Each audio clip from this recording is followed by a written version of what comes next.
17 ذوالقعدہ بات کریں گے قرآن و حدیث کی روشنی سے 5 منٹ کا مدرسہ۔ السلام علیکم ورحمۃ اللہ وبرکاتہ۔ اسلامی تاریخ پر بات کریں، قاضی شریح رحمۃ اللہ علیہ کا تاریخ ساز فیصلہ۔ قاضی شریح جنہوں نے عالم اسلام میں 60 سال تک قضا کی یعنی قاضی کی حیثیت سے خدمت انجام دی، ان کی سب سے بڑی خوبی یہ تھی کہ وہ فیصلہ کرنے میں کسی سے متاثر نہیں ہوتے تھے، چاہے خلیفہ وقت ہی کیوں نہ ہو۔ ایک قصہ ان کے بارے میں بہت مشہور ہے کہ ایک مرتبہ حضرت علی رضی اللہ تعالیٰ عنہ کی ذرا کھو گئی، وہ ایک یہودی کے ہاتھ لگی۔ حضرت علی نے اس ذرا کو یہودی کے پاس دیکھا تو قاضی شریح کے پاس مقدمہ پیش کیا، گواہ بطور حضرت حسن اور کمبر نامی ایک شخص کو پیش کیا۔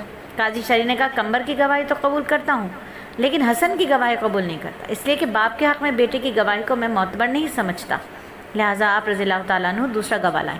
حضرت علی دوسرا گواہ پیش نہیں کر پائے، لہٰذا قاضی شریح نے یہودی کے حق میں فیصلہ فرما دیا۔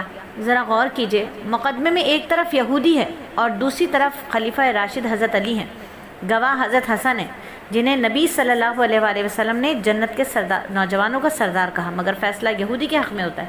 یہ اسلام کی حقانیت کا ایک اعلیٰ نمونہ ہے جس سے متاثر ہو کر وہ یہودی مسلمان ہو گیا۔ اور اب بات کریں اللہ کی قدرت کی کہ پیڑوں اور پودوں کی سیرابی کیسے کرتا ہے۔ اگر ہمیں کسی اونچی جگہ پانی پہنچانا ہو، مشین کی ضرورت پڑے گی، موٹر کی ضرورت پڑے گی، اس کے بغیر پانی اوپر پہنچانا ہمارے بس کی بات نہیں ہے۔ لیکن اللہ تعالیٰ نے زمین میں طرح طرح کے پیڑ اگائے، جن میں کچھ چھوٹے ہیں، کچھ اتنے بڑے ہیں جن کی لمبائی 200 فٹ ہے۔ اللہ تعالیٰ زمین کی تہ سے پانی اٹھا کر پیڑ کی جڑوں کو پہنچاتا ہے، پھر جڑوں سے بغیر کسی مشین اور موٹر کے درختوں کی ڈالیوں میں پہنچاتا ہے، پھر ڈالیوں سے پتوں، پھلوں، پھولوں تک پہنچاتا ہے۔ یہ تمام کا تمام نظام اللہ تعالیٰ کا ہے جو اس کے رب ہونے کی واضح دلیل ہے۔ اور ایک فرض کے بارے میں بات کریں کہ حضرت جابر بن عبداللہ فرماتے ہیں، میں رسول اللہ صلی اللہ علیہ وآلہ وسلم کو 10ویں ذی الحجہ کو اپنی سواری پر رمی کرتے ہوئے دیکھا۔ آپ اس وقت فرما رہے تھے، مجھ سے مناسک حج سیکھ لو، میں نہیں جانتا شاید اس کے بعد اور حج ادا نہ کر سکوں۔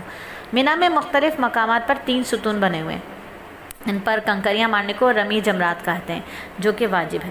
اور جب بات ہو مینا کے خیموں کی، جمرات کی، تو یاد دلاتے چلیں سلیس کا وہ چینل جہاں ہم آپ سے بات کرتے ہیں حج کے مسائل اور فضائل پر۔ باہر گئی ہوئی اس وقت حج کے لیے رخت سفر باندھ لینے والی بہنیں وہاں پر لائیو سوال کر سکتی ہیں، جو بھی سوال پوچھیں مفتیان وہاں جواب دینے کے لیے آپ کے پاس ہر وقت موجود ہیں الحمدللہ۔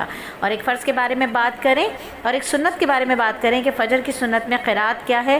حضرت عبداللہ بن عمر فرماتے ہیں، میں برابر 1 مہینے تک دیکھتا رہا کہ نبی صلی اللہ علیہ وآلہ وسلم فجر کی سنت میں سورہ کافرون اور سورہ اخلاص پڑھتے تھے۔ الحمدللہ صلاۃ حیاتی کے حلقے کو جوائن کیجئے تاکہ پتہ چل سکے کہ طوال مفصل کیا ہے، اوساط کیا ہے اور سنت قرات کتنی ہے۔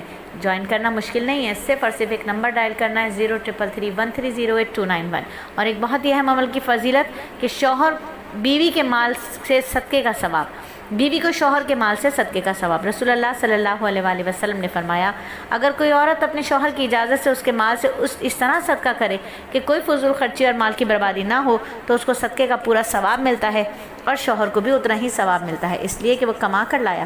اسی طرح خزانچی کو بھی اتنا ہی ثواب ملتا ہے اور ایک کے ثواب کے بعد کی وجہ سے دوسرے کے ثواب میں کمی نہیں ہوتی۔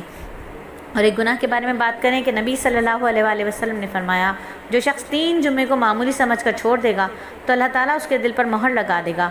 اور دنیا کے بارے میں میرے نبی نے فرمایا کہ تم میں سے پہلے جانے والا ہوں، میں تم سے پہلے جانے والا ہوں اور تم پر گواہ ہوں، تم سے ملنے کی جگہ حوض ہوگی اور اب میں یہاں کھڑا ہو کر اسے دیکھ رہا ہوں۔ مجھے اس بات کا اندیشہ نہیں کہ تم میرے بعد شرک کرو گے، مگر اس بات کا اندیشہ ہے کہ تم کہیں دنیا کی رغبت میں نہ لگ جاؤ۔ اللہ نے آخرت کے بارے میں قرآن میں فرمایا، قیامت کے دن جب ستارے بے نور کر دیے جائیں گے، آسمان پھٹ جائے گا، پہاڑ اڑا دیے جائیں گے اور رسولوں کو وقت متعین پر جمع کیا جائے گا، ان تمام چیزوں میں کسی دن کی یہ تاخیر کی گئی ہے، ان تمام چیزوں کو فیصلے کے ایک دن کے لیے رکھا گیا ہے۔ اور طب نبوی سے علاج کی بات کریں کہ ایمن آٹے کو چھان کر رسول اللہ صلی اللہ علیہ وآلہ وسلم کے لیے چپاتیاں تیار کر رہی تھی۔ آپ نے دریافت فرمایا، یہ کیا ہے؟ انہوں نے عرض کیا، یہ ہمارے ملک کا کھانا ہے جو میں آپ کے لیے تیار کر رہی ہوں۔ آپ صلی اللہ علیہ وآلہ وسلم نے فرمایا، تم نے آٹے میں سے جو کچھ چھان کر نکالا ہے اس کو اسی میں ڈال دو اور پھر گوندو۔ جدید تحقیقات سے معلوم ہوا ہے کہ آٹے کی چھان یعنی بھوسی پرانے قبض اور ذیابطیس کے مریضوں کے لیے بہترین دوا ہے۔ قرآن نصیحت کرتا ہے۔ یہ ایک بابرکت کتاب ہے جس کو ہم نے آپ پر اس لیے نازل کیا ہے کہ لوگ اس کی آیتوں پر غور و فکر کریں اور عقل مند لوگ اس سے نصیحت حاصل کریں۔ الحمدللہ 5 منٹ کا مدرسہ صرف اور صرف 5 منٹ میں مکمل ہوا۔